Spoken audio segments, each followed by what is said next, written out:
Okay, so here we are. You've finished recording your vocals, and now it's time to edit the vocals. Now, remember, there's 3 phases to vocal production. There is recording, and then there's editing, and then the 3rd phase would be mixing. So I think of editing as having basically 8 steps. So there's creating a comp, trim and fades, removing low-frequency rumble, fix loud breath noises, fix sibilants, loud plosives, timing correction, and then pitch correction.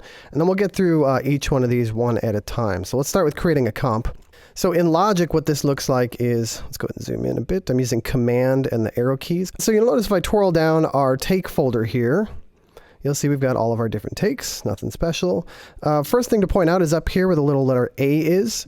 If I click on that, you'll see we can choose to listen to any individual take, or we can listen to the comp. So let's do individual takes first. So we'll go all the way back here to take 1, and we'll set our cycle to start right there.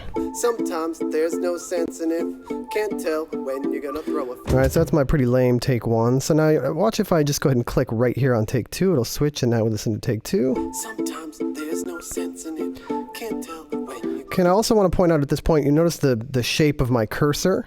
Every once in a while, you might accidentally click this little button up here, and you'll notice it changes from a little scissors tool to the quick swipe comping tool. So just be aware, in order to do what I'm doing right now, you got to be on the quick swipe comping tool, which is this little guy right here.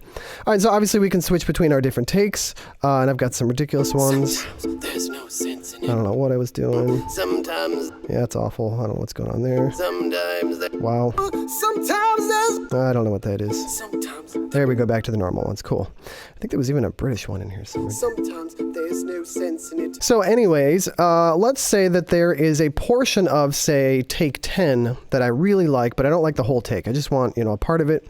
So what I can do is we'll say maybe from the beginning. Sometimes there's no sense in it.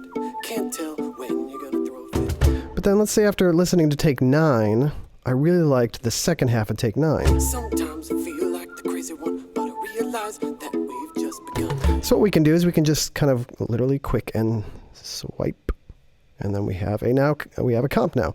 Now I don't want the beginning portion because that's all just dead air. So let's go set to that real quick. Sometimes there's no sense in it. Can't tell when you're gonna throw a fit. Sometimes I feel like the crazy one, but I realize that we've just begun. And so there we go. Now you'll notice up here that it says C right now. That's showing me that I'm on comp C. So essentially you can create a whole bunch of different options, different combinations. So like my A version was this set of takes, whereas my newest one that I just made there was the C version. And so that's nice to just be able to kind of quickly compare and contrast between different sets of combinations of takes. And so that's basically it in terms of quick swipe comping. The only 2 other things to point out is right now you'll see these are all the same color.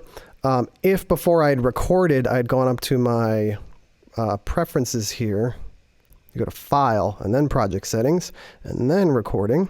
There's this option right here to auto colorize takes, which is super nice because now if let's just make a new track real quick so you can see what this does. And we'll go ahead and record on this guy. So we'll go ahead and record our first take. Sometimes there's no sense in it, blah, blah, blah. Good, there's our first take, record again. Sometimes there's no sense in it. Great. And you'll notice what it's starting to do is make each take a different color, which is very nice to then be able to see as you're doing your quick swipe comping, which take you're actually drawing from when you're looking at your comp. So that's just a nice little feature to be able to do. You can still colorize your takes afterwards, but you have to do it manually. So we won't get into that right now. Let's just get rid of that. And then the last thing to point out here is every once in a while you might have a take in here that you actually want to use as a double track. So like you don't want it as part of a single track comp, but you actually want to get it out of this take folder and put it into a new track so that you can play along at the same time as whatever's happening in one of these tracks. So to do that, all we got to do is select the take. So let's say like maybe take 2 is the one I want to use as a double track. So now that take 2 is selected, Sometimes. What we can do is go up here, click on that number 2 again, and then we've got 2 options here to either export the active take or move the active take. Exporting it is going to make a copy of it and put it in a new track. So we'll still have that take in our current take folder. or move active take will actually remove it from the current take folder and put it into a new track. I almost always do the move option because I find it gets very confusing if you have multiple copies of takes sitting all over the place. So we'll go ahead and choose move active take for now, and you'll see what that does is it puts it right there now into a new track. So now I could have both of those playing at the same time. So if I put this guy back to my comp, we'll twirl that up, and now you can see we can get. Sometimes there's no sense in it, can't tell. Now we've got two tracks playing at the same time.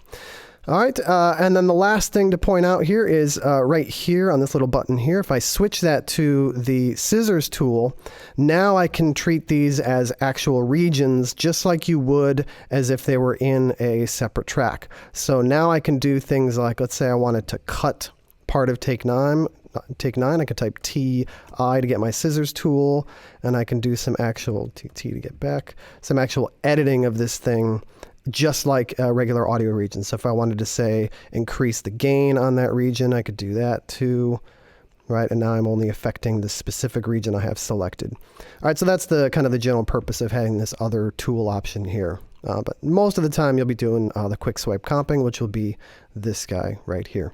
All right, so that's it for now. Our next step that we'll move on to after this will be trim and fade.